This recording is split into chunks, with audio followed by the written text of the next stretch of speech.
हरियाणा के सिरसा जिले की सीमा से सटे राजस्थान के बादरा तहसील में गोगा मेड़ी धाम जो कहलाता है या मेला जो लगता है, वहाँ जहारवीर गोगा जी महाराज जो लोकप्रिय देवता हैं और उत्तर भारत के प्रसिद्ध लोक देवता के नाम से पूजे जाते हैं, उनके श्रद्धालुओं के लिए आज यह विशेष वीडियो रिपोर्ट हम आपको दिखा रहे हैं। गोगा मेड़ी मेला शुरू अब 1 माह तक जहारवीर गोगा जी के श्रद्धालुओं की जुटेगी भीड़, होगी पूजा अर्चना। गोगा मेड़ी मेले का शुभारंभ आज कैबिनेट मंत्री जोराराम कुमावत, बादरा विधायक संजीव बेनीवाल, जनप्रतिनिधि और प्रशासनिक अधिकारियों की मौजूदगी में पूरे हर्ष और उल्लास के साथ शुरू हुआ, जो 18 सितंबर यानी पूरे 1 माह तक चलेगा। उत्तर भारत के प्रसिद्ध लोक देवता जहारवीर गोगा जी महाराज की याद में भरने वाले गोगा मेड़ी मेले का 19 अगस्त सोमवार रक्षाबंधन के दिन राष्ट्रीय ध्वजारोहण के साथ विधिवत रूप से इसका शुभारंभ हुआ है। गोगा मेड़ी मेले का शुभारंभ जोराराम कुमावत, देवस्थान मंत्री राजस्थान सरकार, बादरा विधानसभा क्षेत्र के विधायक संजीव बेनीवाल संयुक्त रूप से पूजा अर्चना के साथ राष्ट्रीय ध्वजारोहण कर इसका शुभारंभ उन्होंने किया। गोगा मेड़ी का यह मेला 1 माह तक लगातार चलेगा। गोगा जी महाराज मंदिर में श्रद्धा और आस्था के साथ उत्तर भारत के लाखों की संख्या में श्रद्धालु यहाँ पूजा अर्चना करने आएंगे। यहाँ 18 सितंबर तक श्रद्धालुओं का भारी जमावड़ा रहने के लिए व्यवस्थाएं जो की गई हैं, उसमें देवस्थान विभाग द्वारा व्यापक व्यवस्था की गई है। प्रशासनिक तौर पर अनुमान लगाया जा रहा है कि इस बार यहाँ मेले में 25 लाख श्रद्धालुओं के आने की उम्मीद है, जिस पर यहाँ पानी, बिजली और आवागमन की प्रशासन द्वारा उचित व्यवस्था की गई है। इसी मेले की समय अवधि 19 अगस्त से लेकर 18 सितंबर तक के लिए रहेगी, जिसको लेकर यहाँ मेला क्षेत्र में 619 अस्थायी दुकानें, 3 मनोरंजन स्थल, 1 पार्किंग इत्यादि की ऑनलाइन बोली नीलामी द्वारा होने पर दुकानदारों ने अपनी दुकानें सजा ली हैं। बाबा श्री जहारवीर जी के मेले का उद्घाटन करने आए हुए देवस्थान विभाग के मंत्री श्री जोराराम कुमावत और बादरा विधायक संजीव बेनीवाल का फूल मालाओं से कमेटी सदस्यों द्वारा भव्य स्वागत किया गया। इस मेले के इस शुभारंभ के दौरान वक्ताओं ने क्या कहा, सुने उन्हीं की जुबानी। इस महान आध्यात्मिक श्री पर प्रथम वक्ता के रूप में मैं शुभारंभ समारोह में सहायक आयुक्त देवस्थान विभाग गौरव जी सोनी को आमंत्रित कर रहा हूँ।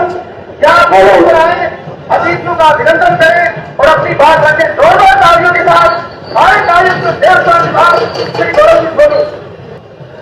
वर्ष 2019 बाबा जहारवीर श्री गोगा जी महाराज का ये पावन मेला 5वां मुझे आज पूर्णिमा रक्षाबंधन के दिन में ये प्रारंभ होकर 1 महीने तक चलने वाला जो मेला है, आज इसका शुभारंभ हमारे बीच पधारे हुए माननीय अतिथिगण श्रीमान कैबिनेट मंत्री डेयरी, गौपालन, पशुपालन एवं देवस्थान विभाग श्रीमान जोराराम जी कुमार साहब, माननीय विधायक महोदय श्री संजीव जी बेनीवाल साहब, जिला कलेक्टर महोदय श्रीमान कानाराम जी साहब, हमारे एमपी साहब श्रीमान गीता जी सांगवा साहब और अन्य उपस्थित समस्त महानुभावों का मैं इस शुभारंभ समारोह में हार्दिक स्वागत और अभिनंदन करता हूँ।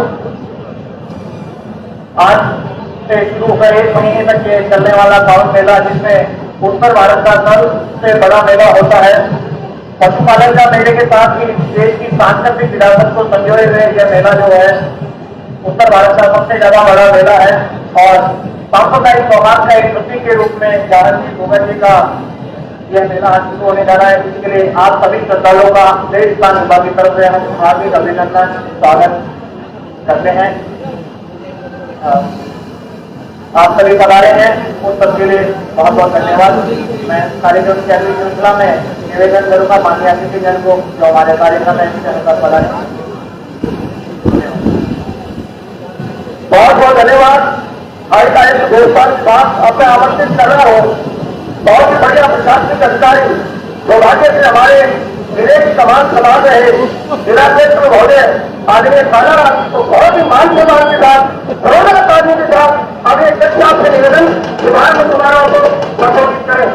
गोदा देवी जिले के शुभारंभ कार्यक्रम में हमारे जिले के मंच पर आदरणीय मंत्री महोदय, माननीय विधायक महोदय, मेरे साथी पुलिस अधीक्षक विकास सांगवान, उपस्थित सभी जनप्रतिनिधि, सभी अधिकारी और पधारे हुए श्रद्धालु सबका मैं आज मेले के शुभारंभ कार्यक्रम में जो है स्वागत करता हूँ। विशेष तौर पर मैं माननीय मंत्री महोदय का विशेष आभार व्यक्त करूँगा कि आप अपना अमूल्य समय निकाल कर यहाँ पधारे और आज इस कार्यक्रम की आपने गरिमा बढ़ाई। ये मेला आज शुरू होकर 1 महीने तक चलेगा और जैसा बताया गया कि ये नॉर्थ इंडिया का सबसे बड़ा मेला है और कई राज्यों से श्रद्धालु यहाँ पधारते हैं। सर इस बार प्रशासन ने और सभी जनप्रतिनिधियों के साथ चर्चा करने के बाद कई तरह की पहल की गई है ताकि श्रद्धालुओं को जो है वो सुविधा हो और दर्शन करने में जो है किसी तरह की अव्यवस्था नहीं हो। इस मेले की व्यवस्था को लेकर जितने भी काम होने थे, चाहे वो बैरिकेडिंग का काम है, सीसीटीवी कैमरे, पानी की व्यवस्था, बिजली, चिकित्सा, फायर ब्रिगेड और किसी तरह की बीमारी वगैरह नहीं फैले इसको लेकर फॉगिंग डिस्प्ले वगैरह, वो सारी तैयारियां की जा चुकी है और बड़ी मात्रा में यहाँ पर सुरक्षा व्यवस्था और लाइनअप को लेकर जामता वगैरह भी डिप्लॉय किया गया है। मेरा सभी श्रद्धालुओं से और जनप्रतिनिधियों से, अधिकारियों से आग्रह रहेगा कि ये मेला एक सामाजिक सौहार्द की मिसाल है। उस मिसाल को कायम रखते हुए एक शांतिपूर्ण तरीके से पूरे महीने ये मेला चले, सभी श्रद्धालु इसका पूरा आनंद लें। इसी आशा के साथ मैं आप सबको बधाई देता हूँ, शुभकामनाएं देता हूँ और उम्मीद करता हूँ कि ये पूरी टीम इस मेले का भव्य आयोजन करेगी और हम जो नॉर्थ इंडिया में एक नाम रखते हैं उस नाम को कायम रखेंगे।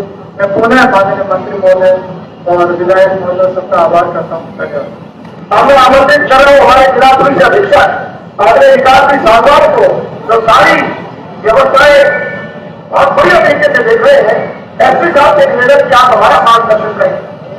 गोवा मेले की पावन धरा पर सर्वप्रथम मैं माननीय कैबिनेट मंत्री महोदय, विधायक महोदय का आभार व्यक्त करूंगा कि उन्होंने समय निकाला और मेले की विधिवत शुरुआत में वो शामिल हुए।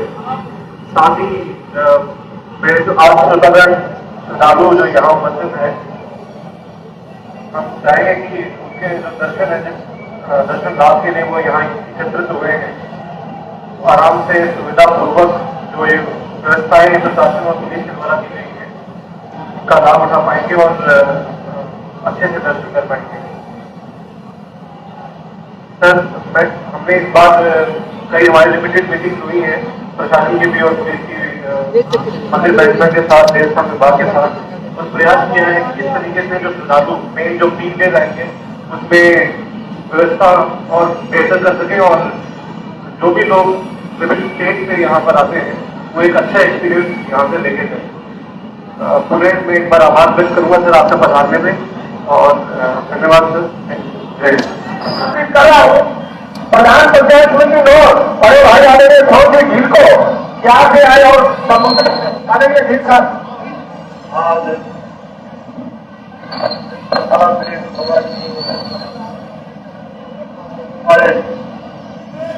मेरे कार्यक्रम शुभारंभ अवसर से मंच में विराजमान राजस्थान सरकार के कैबिनेट मंत्री जनाब कमाल साहब, जैसे विधायक बड़े भाई मंजूर भाईवाल साहब, जिलाधीश श्री कालाराम जी, एसपी साहब, तमाम उपस्थित प्रशासनिक अधिकारीगण, कर्मचारी साथी, पंचायत राज के तमाम प्रतिनिधि, अन्य जनप्रतिनिधि साथी, मेरे मित्र बुजुर्गों और साथी, ये उत्तरी भारत का सबसे बड़ा मेला। जब हम छोटे थे तो देखते थे कि इसमें काम धाम इतनी व्यवस्था इस शहर में नहीं हुआ। आने वाले श्रद्धालुओं में भीड़ भी इतनी संख्या में नहीं हुआ करती थी। जैसे जैसे समय बीता आज बड़े लाखों की संख्या में लोग रहते हैं।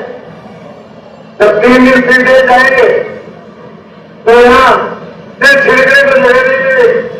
इन सब व्यवस्थाओं के बीच में गौरमेंट के वासिंदों का, यहाँ के कर्मचारियों का, हम जनप्रतिनिधियों का, आसपास के तमाम बुजुर्गों का ये दायित्व बनता है कि आने वाला जो हमारा यात्री है, जो हमारा मेहमान है, उसको किसी भी प्रकार की सुविधा न हो, उसको हर वो व्यवस्था यहाँ मिले तो उसको आवश्यकता हो। हमारी ड्यूटी बनती है कि हम अपने जी जान लगा के मेरे की व्यवस्था को बना के रखें। विशेषकर यहाँ व्यापार करने वाले भाई, यहाँ 24 घंटे रहने वाले मैं नागरिकों से मैं निवेदन करना चाहूंगा कि आप सफाई व्यवस्था का विशेष ध्यान रखें। अन्य प्रशासनिक व्यवस्थाएं, बिजली, पानी, वो सारा विभाग देख रहा है। एक ऐसा मुद्दा सफाई का है जिसमें हम सब लोग सहयोग कर सकते हैं। हमारे हाथ में अगर कोई उठाता है उससे हम दान तक पहुंचाने का काम करेंगे तो इस मेरे को स्वस्थ रख पाएंगे। बारिश का मौसम है, बीमारी फैलने का भय रहता है। इतनी जनसंख्या जहां आ जाए और व्यवस्था सफाई की कायम रखना बड़ा मुश्किल काम होता है। दूसरा मंत्री महोदय से आज निवेदन करना चाहूंगा कि सर, देवस्थान विभाग यहाँ की व्यवस्थाओं की तरफ आप प्रयास करें, कुछ ऐसे प्रयास करें जिससे व्यवस्थाएं कायम हो। ये लाखों रुपए के टैंक को हर साल किया जाता है, बैरिकेडिंग पे हर साल किया जाता है। अगर विभाग चाहे इसको स्थायी रूप से कायम करवा दे ताकि ये पैसे की हर साल होने वाली चीजें को एक पुरस्कार जनता के सुप्रयोग से रखा जा सके। मंदिर से लेकर रोड तक इतना धाराव था कि अगर आप बारिश आ जाए तो रोड के ऊपर 2-2 फुट मिट्टी करके चली जाएगी। हम चाहते हैं कि आपका विभाग इस पूरे मेरा ग्राउंड मेट्रो के सामने जो हमारे बैरिकेडिंग से यात्रियों के आने की जगह की व्यवस्था करवा दे तो इस व्यवस्था से ऊपर जाता। पानी का भाव इतना तेज रहता है कि पूरा का पूरा पानी आबादी में जाता है। ये व्यवस्था हम तो कलेक्टर साहब के साथ बैठक करते हैं, कलेक्टर विचार विमर्श भी हुआ। मैं चाहूंगा और मेरे को याद आने में था दूसरे मंत्री हो देवस्थान के तो यहाँ आए। पहले शकुंतला जी रावत आए थे 1 साल पहले और आज आप बता रहे हो। हम तो चाहते हैं आप कुछ ना कुछ घोषणा करके यहाँ आप जाओगे, ये उम्मीद हम आपसे करते हैं। मैं पूरे आपका इस लोग विधानसभा और भाजपा विधानसभा और मांगे जिले की जनता की तरफ से, तमाम जनप्रतिनिधियों की तरफ से, कर्मचारियों की तरफ से आपका हार्दिक अभिनंदन और स्वागत करता हूं इस गोगा मेरी की पवन सेना से। जय हिंद सेवा। मैं आमंत्रित कर रहा हूं हमारे लोकप्रिय नेता, जनजन के प्रिय, हमारी आत्माओं में प्रतिष्ठापित संघर्ष के प्रयास संगीत विजयी भाषा पवित्र धरती पर आज हमारे बीच पधारे राजस्थान सरकार के देवस्थान मंत्री, पशुपालन मंत्री, हमारे बड़े भाई आदरणीय गौरव सिंह कुमावत साहब, आज कार्यक्रम में मंच पर विराजमान आदरणीय कलेक्टर महोदय, आदरणीय एसपी साहब, हमारे पंचायत समिति के प्रधान आदरणीय सोन, आदरणीय चेयरमैन साहब बलवंत जी और सम्मानित हमारे जनप्रतिनिधिगण पधारे हुए सभी सम्मानित हमारे अधिकारीगण, कर्मचारीगण और कार्यक्रम में विराजमान बुजुर्गों, नौजवान साथियों, पधारे हुए सभी श्रद्धालुगण, प्रेस के मेरे आदरणीय बंधुओं, छायाकार मित्रों और हमारे पार्टी के सभी सम्मानित पधारे हुए पदाधिकारी, गोगा जी की पवित्र धरती पर आज इस मेले को शुभारंभ करने के लिए आज हमारे बीच में हमारे कैबिनेट मंत्री आदरणीय गौरव जी कुमावत साहब प्रथम बार यहाँ पधारे हैं। तो मैं भारत विधानसभा क्षेत्र की तरफ से और की तरफ से, इस इलाके की तरफ से आपका यहाँ बुलाने पर बहुत बहुत हार्दिक अभिनंदन करता हूँ, बहुत बहुत स्वागत करता हूँ। प्रतिभागी किसान ज्ञान विषय का भारत का विचार है, लेकिन हमारे लिए सवाल के साथ आज शुभ अवसर पर हमारे देश में आज चुनाव साहब बना रहे मैं मुख्यमंत्री महोदय को ध्यान आकर्षित करना चाहूंगा कि जो उत्तरी भारत का सबसे बड़ा राज्य गया है और इसमें उत्तरी भारत के दूर दराज से चाहे उत्तर प्रदेश हो, उत्तराखंड हो, दिल्ली हो, पंजाब हो, हरियाणा हो, अनेक देश से अनेक राज्यों से यहाँ श्रद्धालु गोगा जी की इस पवित्र धरती पर अपनी आस्था प्रकट करने के लिए आते हैं और ये इसी तौर से भारत का सबसे बड़ा धार्मिक मेला रखता और इसके साथ साथ एक महीने पशु मेला जिसको हम बोलते हैं, क्योंकि आप पशुपालन मंत्रालय का काम भी आप हमारी सरकार में देख रहे हो। पशु मेला एक महीने का लगता है और एक तरह से इतिहास से जो जाने तो निश्चित रूप से इस पशु मेले में अनेक तरह के पशुओं की प्रतियोगिताएं, उनकी प्रदर्शनी, अनेक तरह के पशुपालक अपने पशुओं को लेकर के आया करते थे। लेकिन आज मेरा ये मानना है, देखना है, आप देख रहे हो कि ये पशु मेला एक तरह से ऊंट मेले तक सीमित होकर के है। तो मैं आपसे ये निवेदन करूंगा कि निश्चित रूप से आज हमारे इस कृषि प्रधान इलाके में खेती-बाड़ी के साथ साथ पशुपालन का भी हमारा बहुत बड़ा एक तरह से काम किसानों का है और एक ज्ञापन भी पशुपालकों ने आपको निवेदन किया है ज्ञापन के माध्यम से भी। तो ये जरूर रहेगा कि इस पशु मेले को भी और विस्तृत रूप दे करके यहाँ अन्य पशुओं का भी जो एक तरह से उसका जो है योगदान किसानों का रहे, पशु लेकर के आए अपनी प्रदर्शनी इस तरह की परचेज करें अपनी बात की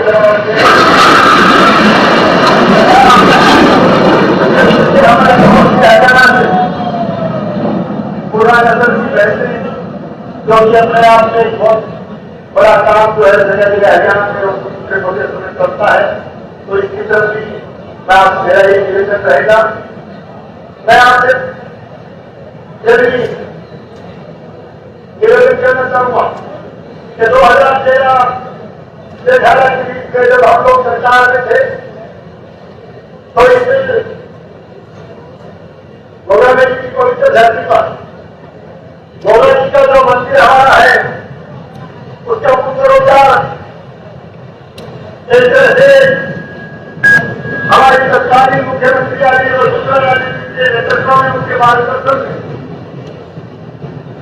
बहुत बड़ा काम उस समय इस मंदिर के पुनरुद्धार का किया गया था। आज एक तरह से पूरे उत्तरी भारत से आने वाले श्रद्धालु निश्चित रूप से जब माता देखने के लिए गोगा जी के मंदिर में प्रवेश करते हैं तो निश्चित रूप से उस समय को याद करते हैं कि माननीय मुख्यमंत्री वसुंधरा जी ने इतना बड़ा काम उस समय इस मंदिर के पुनरुद्धार का किया था। प्रथम भेद का काम मंत्री महोदय निवेदन करूंगा कि प्रथम भेद के रूप में हमने, क्योंकि उस समय में भी ज्यादा जनप्रतिनिधि के तौर पर ज्यादा जायज था, प्रथम भेद का काम उस समय लगभग किया गया था। तो मैं आपसे यही अनुरोध करूंगा क्योंकि आप हमारे मंत्री हैं कि द्वितीय चरण का या सही भेद का काम और चालू करके इस गोगा जी के पवित्र धारण को इसमें और बड़ा काम आप हाथ में लेकर के उससे सैनिक भेद के काम को आगे बढ़ाएं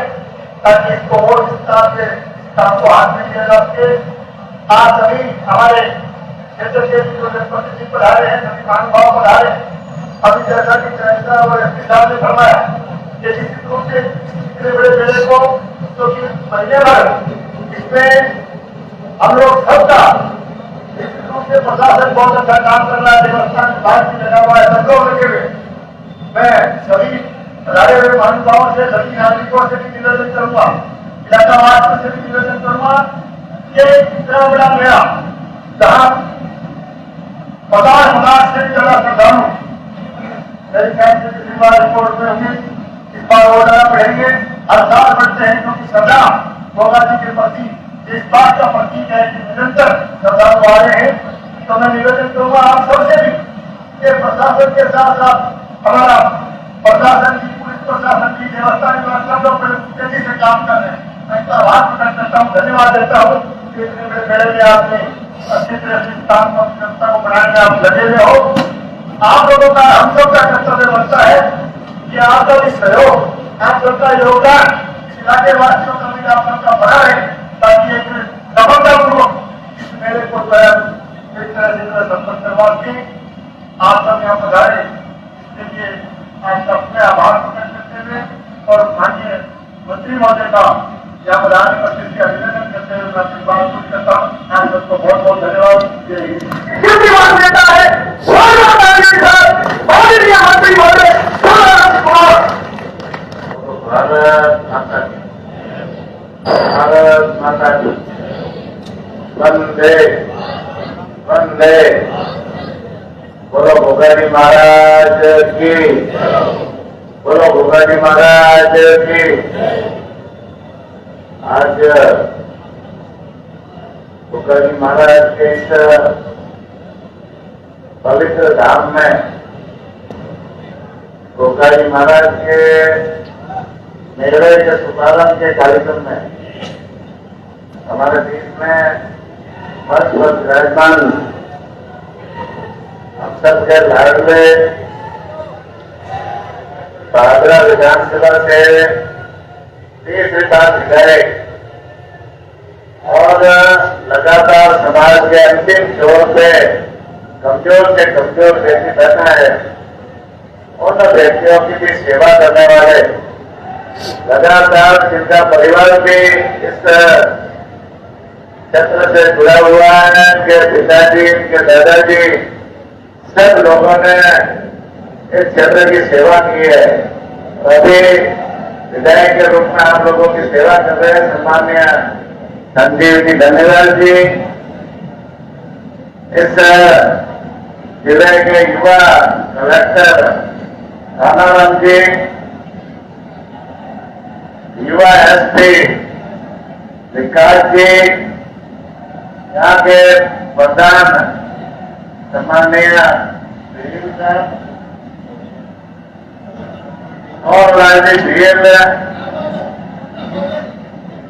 यहाँ मेरे साथ जुलूस से पधारे भारतीय जनता पार्टी के नेता सम्मानित महेंद्र जी सांगवा, सम्मानिय शिवनाथ सिंह जी और मंच पर विराजमान सभी सर्ववर्ग सभी अधिकारीगण और देवस्थान विभाग के एडिशनल कमिश्नर गौरव जी सोनी, ओम प्रकाश जी पालीवाल जी और विभाग के सभी अधिकारीगण, यहाँ पर विराजमान सभी अलग अलग क्षेत्रों से पधारे हुए सभी मेरे पिता, पूरे बुजुर्गों, भाइयों, बहनों, युवा साथियों, प्यारे बच्चों, पत्रकार बंधुओं, आज भोगाजी महाराज के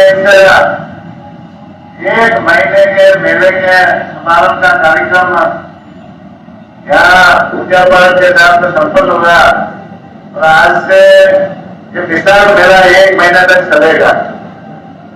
और मैं भोगाजी महाराज का मेरे ऊपर कोई कृपा हुई, मेरे ऊपर कोई आशीर्वाद हुआ, तो इस मेले में मुझे भी आने का अवसर मिला और ये सब कार्य संपन्न कराने में मुझे भी अवसर भोगाजी महाराज ने दिया। निश्चित रूप से ये कोई भोगाजी महाराज ने आशीर्वाद होता है जो ऐसे अवसर मिलते हैं। निश्चित रूप से भोगाजी महाराज का सबके ऊपर आशीर्वाद है और यह उत्तर राजस्थान का सबसे बड़ा मेला है और मेरे ख्याल से राजस्थान भर के लोग इस मेले में दर्शन करने के लिए आते हैं और भोगाजी महाराज का आशीर्वाद लेकर जाते हैं। और निश्चित रूप से गोगा जी महाराज के आशीर्वाद से उनका परिवार सुखमय रहता है, परिवार में समृद्धि भी आती है और परिवार में शांति भी कायम होती है। ये आशीर्वाद सबके ऊपर बना है। मैं गोगा जी महाराज से प्रार्थना करूंगा कि मेरे पूरे राजस्थान के वासियों के ऊपर आपका आशीर्वाद बना रहे, सभी घरों में सुख शांति समृद्धि और संपन्नता है और पूरा राजस्थान माननीय मुख्यमंत्री भजनलाल जी के नेतृत्व में आगे बढ़े। पूरा राजस्थान माननीय मुख्यमंत्री जी के नेतृत्व में विकसित राजस्थान बने, आत्मनिर्भर राजस्थान बने और सभी लोग यहाँ रहने वाले सभी खुशहाल हो, ये मैं गोगा जी महाराज से प्रार्थना करना चाहूंगा। वैसे राजस्थान मेलों का प्रदेश है और यहाँ पर कोई ऐसा दिन नहीं होता जब मेले नहीं लगते। ये हमारी अपनी सनातन संस्कृति है कि राजस्थान में मेलों के विभिन्न जगह रोज कोई मेले लगते रहते हैं। चाहे गोगा जी महाराज का मेला हो, कहीं रामदेव जी महाराज का लगता है, कहीं शेषा जी महाराज का लगता है, कहीं महादेव जी का लगता है, कहीं पर माता जी का लगता है, कहीं गोगा जी महाराज का लगता है, कई विभिन्न देवी देवताओं लोग देवताओं के मेले इस राजस्थान में लगते हैं और इन मेलों के माध्यम से हम सब लोगों को मेलों में आने का भी अवसर मिलता है, दर्शन करने का दर्शन लाभ भी मिलता है, देवताओं का आशीर्वाद भी मिलता है। साथ ही साथ में कई दूर दराज से आने वाले लोग एक दूसरे से परिचित भी होते हैं, एक दूसरे का परिचय भी होता है। मेलों के माध्यम से लाखों लोगों को रोजगार मिलता है। आज जैसे ये मेला है तो मेलों में जो दुकान लगा के बैठे हैं, कई तरह की दुकानें हैं, उनको ये रोजगार भी मिलता है। तो रोजगार के भी अवसर इस मेलों के माध्यम से कई लोगों को मिलते हैं। ये मेले हमारे लिए बहुत ही महत्वपूर्ण है और ऐसे मेले बार बार लगने चाहिए। हमारी सनातन संस्कृति है और सनातन संस्कृति में वसुधैव कुटुंबकम को लेकर के हमारा भाव रहता है। हमारा भाव रहता है हम पूरे विश्व को साथ लेकर के चले। हमारा भाव रहता है हम सभी धर्मों के लोगों को साथ लेकर के चले। हमारा भाव रहता है हम सबसे प्यार करें और सबका विकास करें। हमारा भाव रहता है हमारे सनातन संस्कृति में पेड़ों को भी पूजते हैं, हमारी संस्कृति में पत्थरों को भी पूजते हैं, हमारी संस्कृति में गौ माता और पशुओं को भी हम पूजते हैं। हमारी संस्कृति में कई नदियों को भी पूजते हैं, जल को भी पूजते हैं। हमारी संस्कृति में अग्नि को भी देवता मानते हैं और अग्नि को भी पूजते हैं। तो हमारी जो ये सनातन संस्कृति है हमारी सनातन संस्कृति वसुधैव कुटुंबकम को लेकर के चलती है और संसार में रहने वाले सभी प्राणियों से प्रेम करे, उनका विकास करे, ये हमारा भाव रहता है। आज यहाँ पर जैसे जो मंदिर बना है गोगा जी महाराज के प्रति सबकी आस्था है, सभी धर्मों की आस्था है और ये सामाजिक सौहार्द का भी एक अच्छा स्थल है। निश्चित रूप से ये हमारे लिए गौरव की बात है। आज हम इस मंदिर के विकास के लिए भी माननीय विधायक जी ने भी कहा, माननीय प्रधान जी ने भी कहा।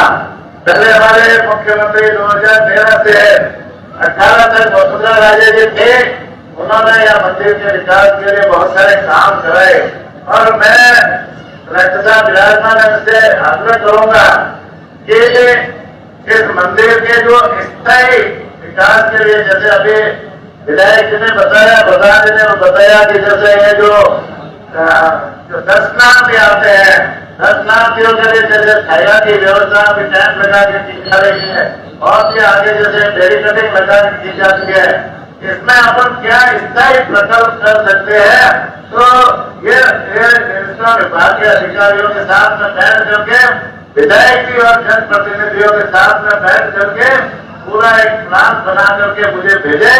निश्चित रूप से हमारे मुख्यमंत्री जी से बात करके इस संबंध में विस्तृत भी करवाएंगे। एक बार अच्छा सा प्लान आ जाए जो यहाँ सुविधा है जो विकसित करने की जरूरत है। मेले में जो सुविधाएं जनता के लिए आवश्यक होती है वो सुविधाएं विकसित करके आप प्लान बना सकते हैं।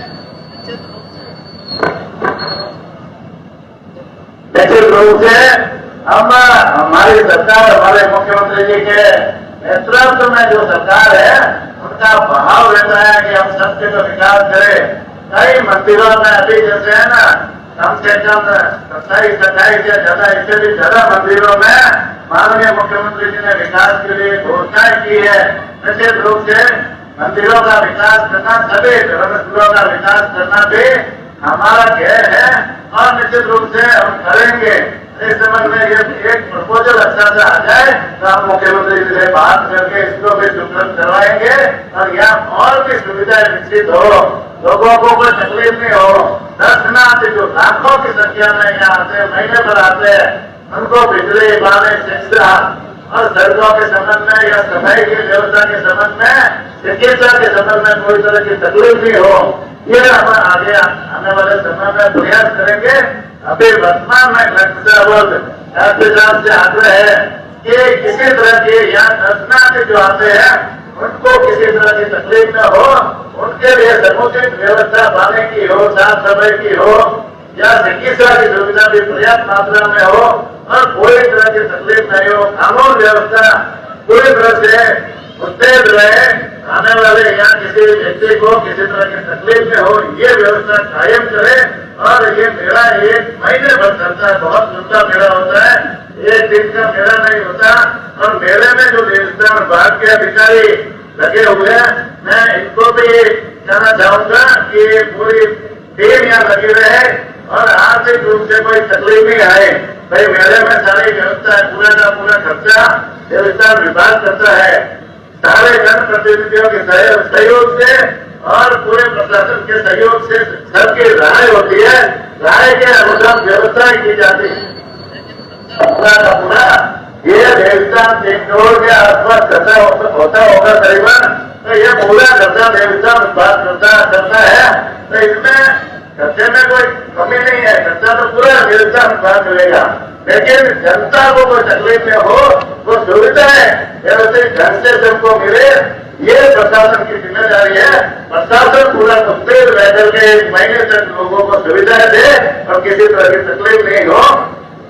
बाकी अभी जैसे माननीय विधायक जी ने बताया कि यहाँ एक पशु मेला भी लगता है और पशु मेले में भी आसपास के जंगलों से पशु खूब आते हैं और विशाल मेला लगता है।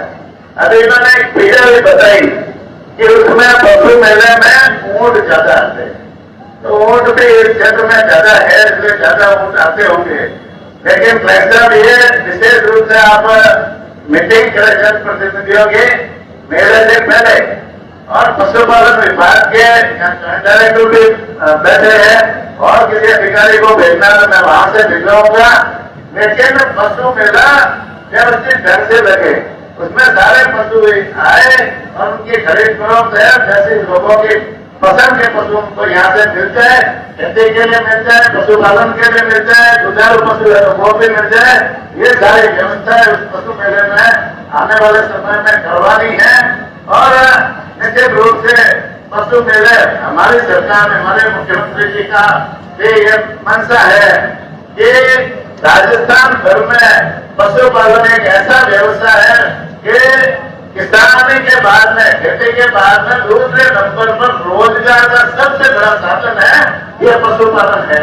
और ये पशुपालन के धंधे को हम कैसे मजबूत करें, पशुओं के मांग पर हम रोजगार कैसे दें, इस दिशा में मुख्यमंत्री जी प्रयास कर रहे हैं।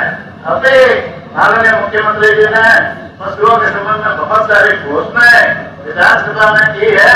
अभी जैसे आप ऊंट पालन का धंधा है, तो ऊंट पालन में जो ऊंट के पहला बच्चा होता है उसको पालन पोषण के लिए 10,000 रुपए की सहायता दी जाती थी।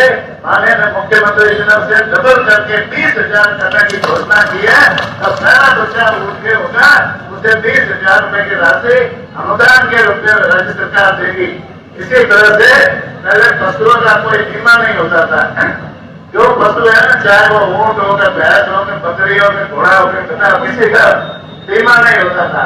तो मुख्यमंत्री जी ने पहले दौर में पहले शुरुआत अभी की है, और शुरुआत में दुधारू गाय, दुधारू भैंस, दुधारू बकरी और भेड़ और दुधारू ऊंट का बीमा करने की घोषणा की है।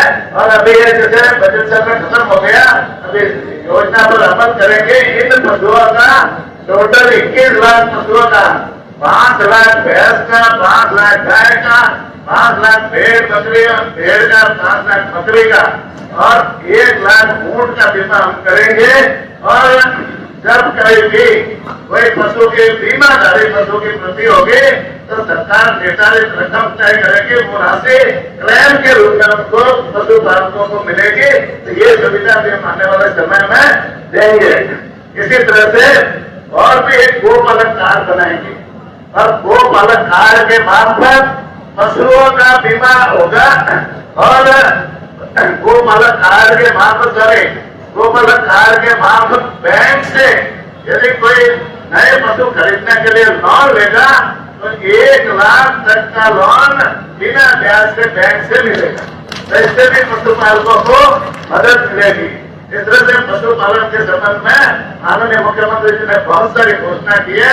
एक हमने पशुओं के इलाज के लिए मोबाइल वेटरनरी यूनिट की शुरुआत की है, और मोबाइल वेटरनरी यूनिट में एक गाड़ी है, गाड़ी में डॉक्टर्स है, एक कंपाउंडर है और साथ में एक ड्राइवर का हेल्पर है।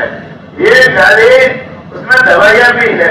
ये गाड़ी अभी तो जैसे कैंप कर रही है, अलग अलग गाँवों में कैंप कर रही है, और एक दिन में 2 गाँव के कैंप कर रही है।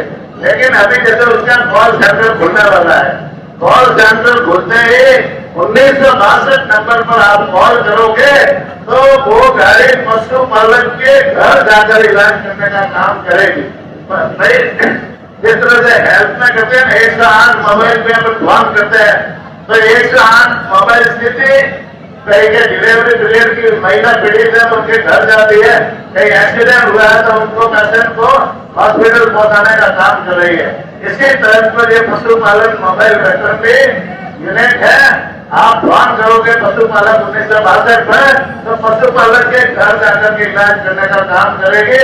ऐसे हमने 536 गाड़ियां पूरे राजस्थान में शुरुआत की है, जिसका अभी लाभ पशुपालकों को मिल रहा है। और आगे आने वाले समय में पशुपालक को घर आकर के इलाज है ना करने का काम हमारी सरकार करेगी। ये बहुत बड़ी योजना है। इस तरह से एक दूसरा विषय और बताना चाहूंगा। इधर जैसे पशुपालन का व्यवसाय करता है तो साथ में गौ माता का भी पालन पोषण आप लोग करते होंगे। कई बार क्या होता है, गौ माता इधर में रोड पे आया तो रोड पे विचरण करती है, कई जगह ढेर सारा घूमती है। तो ये गौ माता है ना, जब से हम लोगों ने गौ माता की पूजा या उनका पालन पोषण करना बंद किया है या कम किया है, तब से हमारे परिवार में संकट आने चालू हो गए। हमारे परिवार में आपस में द्वेष विवाद पैदा हो गए। पहले हर परिवार में गाय माता होती थी और गाय माता की पूजा करते थे, गाय माता को हम पालन पोषण करते तो हमारा परिवार सुखी रहता था, एक रहता, परिवार में शांति और समृद्धि आती थी। लेकिन जब से हमने गौ माता की उपेक्षा की है, तब से कई तरह के हमारे संकट हमारे ऊपर आना चालू हो गए।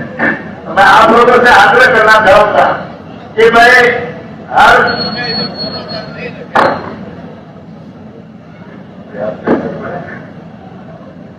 घर में अपन गौ माता को नहीं रखे, पहले तो हर घर में रखनी चाहिए, लेकिन फिर भी नहीं रख सकते हो तो हर पंचायत में गौशाला खोले और गौशाला खोल करके वहाँ गौ माता का पालन पोषण करे, उनका संरक्षण करे।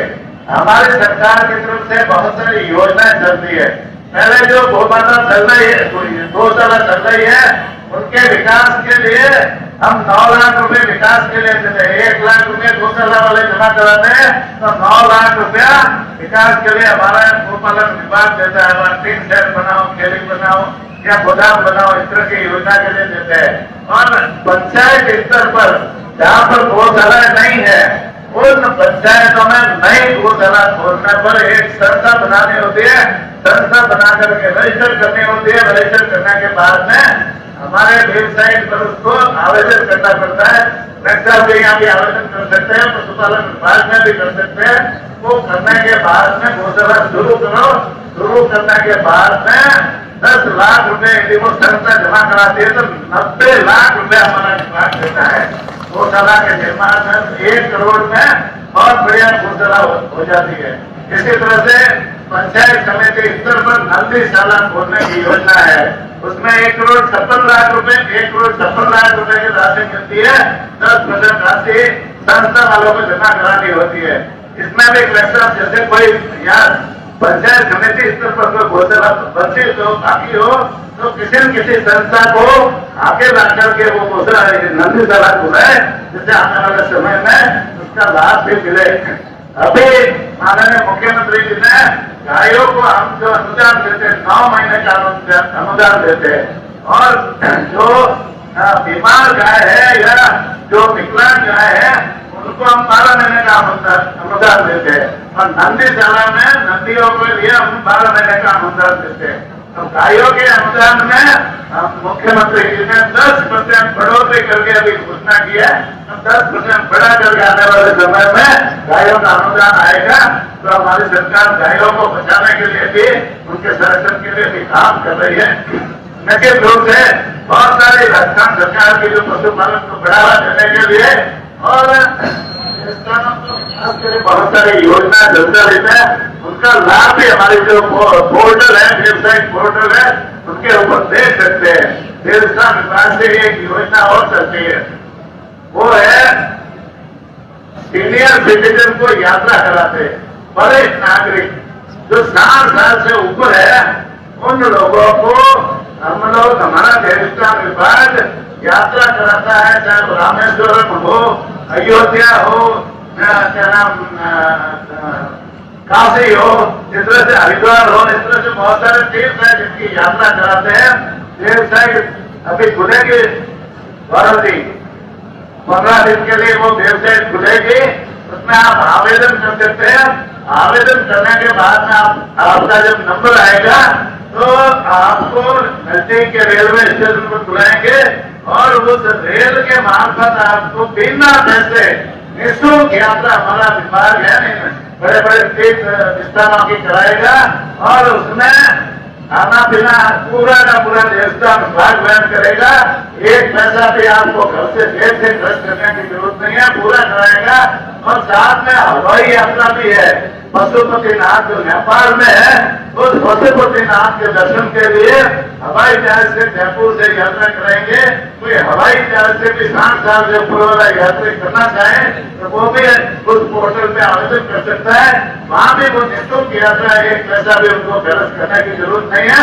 इस तरह से हमारी सरकार, हमारे विभाग आप लोगों की सेवा में हमेशा तैयार है। और ये इसका जो सरकार की योजना का फायदा आप जरूर है, ये मैं आप लोगों से आग्रह करना चाहूंगा, निवेदन करना चाहूंगा।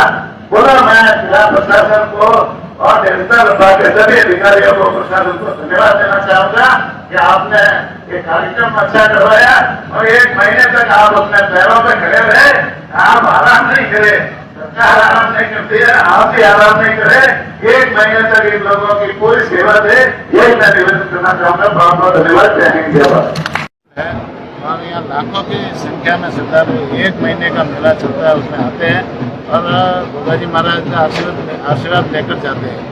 तो हमारा देवस्थान विभाग और प्रशासन की पूरी जिम्मेदारी है कि हम आने वाले यात्रियों को पूरी सुविधा दें, यहाँ सुविधाएं विकसित भी करें और यहाँ आने वाले यात्रियों को कोई तरह की तकलीफ नहीं पड़े। इस दिशा में हमारी सरकार ने, पहले वसुंधरा जी मुख्यमंत्री थी उस समय यहाँ पर विकास के बहुत सारे काम भी करवाए। और अभी है ना, इसको जो ये देवस्थान विभाग मेला भी आयोजित करा, 3 करोड़ के आसपास खर्चा होता है, तो ये पूरा विभाग ही वहन करता है, इतना मेले का आयोजन करता है। ये सारी सुविधाएं विकसित करने का काम हमारा विभाग ही करता है। अब स्थायी प्रकल्प के लिए हमने अधिकारियों को निर्देशित किया है कि आने वाले समय में और यहाँ की सुविधाएं विकसित करना है। उन्होंने विधायक जी से और यहाँ के जनप्रतिनिधियों से सभी से राय लेकर के वो एक स्थायी प्रकल्प के लिए अपने प्रस्ताव बना करके भेजे। निश्चित रूप से मैं मुख्यमंत्री जी के सहयोग से उनके निवेदन करके यहाँ और सुविधाएं विकसित कैसे हो इस दिशा में हम काम करेंगे। दूसरा पशु मेला है, गोगामेड़ी मेला, पशु पालकों को जो विशेष सुविधाएं देने के लिए किस प्रकार की योजना है? पशु मेले में वैसे ये तो बहुत पुराना मेला है और पशु मेले में क्या क्या यदि कोई कमी है तो आने वाले समय में इसको हम दिखवाएंगे। मेले में भी प्रयास करूंगा कि मैं मेले में उपस्थित हूँ और पशुपालकों को जो हमारी सरकार पशुपालकों के प्रति विशेष रूप से संवेदनशील है, उनको उनकी आर्थिक स्थिति कैसे मजबूत हो, उनको रोजगार कैसे उपलब्ध हो और पशुपालन जो कृषि के बाद में सबसे बड़ा राजस्थान में पशुपालकों के लिए आय का साधन है, किसानों की आय का साधन है, उनको हम और कैसे सुदृढ़ करें इस दिशा में हम काम करेंगे। और हमारी सरकार ने भी बहुत सारी योजनाएं भी जो है ना बनाई है पशुपालकों के लिए। बीमा योजना भी शुरुआत की है, भेड़ बकरी गाय भैंस और ऊँट के दूध बीमा करने की घोषणा की है। पशुपालकों को बैंकों से ऋण नहीं मिलता, तो हमारी सरकार ने गोपालक कार्ड बनाने की भी घोषणा की है, जिसमें 1 लाख तक का बिना ब्याज से उनको पशु खरीदने के लिए लोन मिलेगा, जिससे वो अपना रोजगार भी चला सकेंगे। इस तरह से ऊँट के पहला बच्चा ऊँटनी के होता है तो उसके ऊपर पहले सहायता राशि उनको 10,000 रुपये दी जाती थी, अब उसको मुख्यमंत्री जी ने 20,000 करने की घोषणा की है।